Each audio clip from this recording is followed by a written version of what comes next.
Hi John, good to see you back from vacations. Hey Sam, yeah, I really needed a break.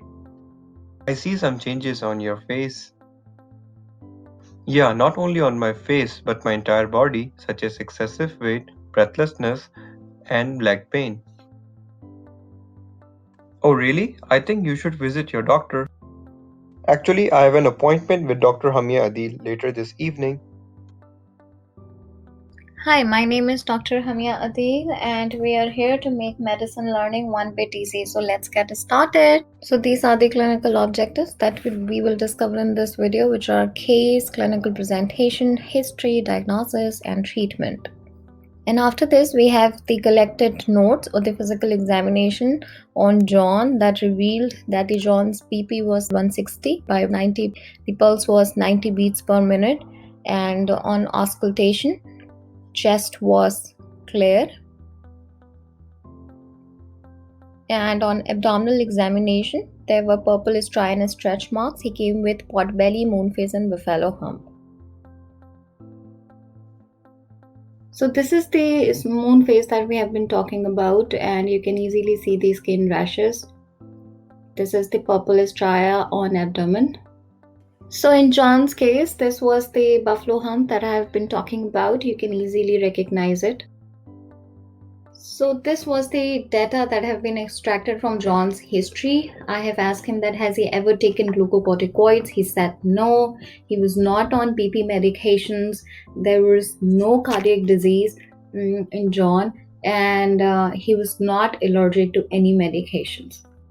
Okay, so all of you, can you able to help me in diagnosing the John's case? He came with moon face, skin rashes, skin ulcers, osteoporosis, muscle wasting. What is it? Please think about it and think. Okay, so I'll give you 5 seconds. Come up with a good diagnosis and let me know how can we help John.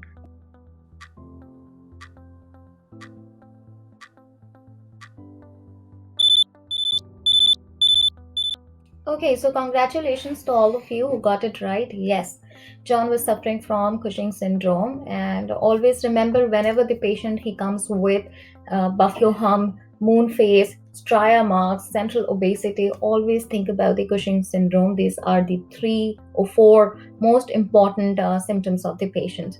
You can also have the other differential diagnosis for the Cushing syndrome, which are very important. It could be pseudo Cushing syndrome, and it could be metabolic syndrome X. Hey doc, I have not heard of this name before. Could you please elaborate? Yeah, sure, John. Don't worry about it. It's a syndrome that is produced because of the excessive release of the cortisol, which is also called as a stress hormone in your body. And that could be because of many reasons. Maybe because of steroid, excessive intake of a steroid. It could be because of pituitary tumors. It could be because of adrenal dysfunction. Hey John, now as we have got your diagnosis, so I'm gonna order some tests for you, which include some lab tests and some imaging techniques to actually confirm and to actually determine the underlying cause. Okay, so everyone, these were the lab tests that I have ordered for John, which include 24-hour urinary and blood-free cortisol. The second test was the saliva test to actually determine the cortisol level in the saliva. And the third test that was very important were the imaging techniques, which include CT and MRI. So John, here are your results, lab results, and let's see what is it. Hey doc, I'm really worried. No worries, we're gonna take care of it. Actually, a small tumor has been detected near your pituitary gland. It's a small gland in your brain, and there is a small tumor just adjacent to it, and we have to go for a surgery.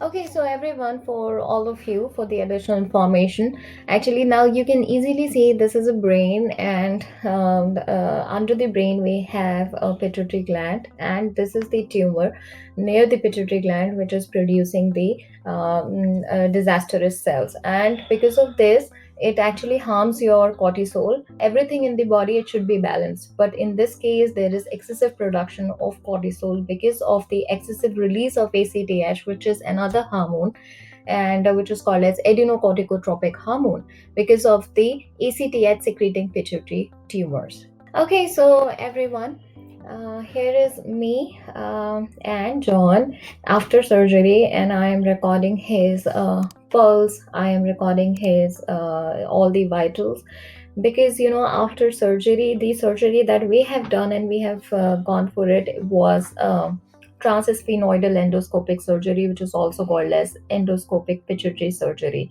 and this is the most common surgery for removing the pituitary tumors. And after this, we have to actually go and see the patients for other symptoms after surgery. Like, we have to look for the blood levels, for the vitals.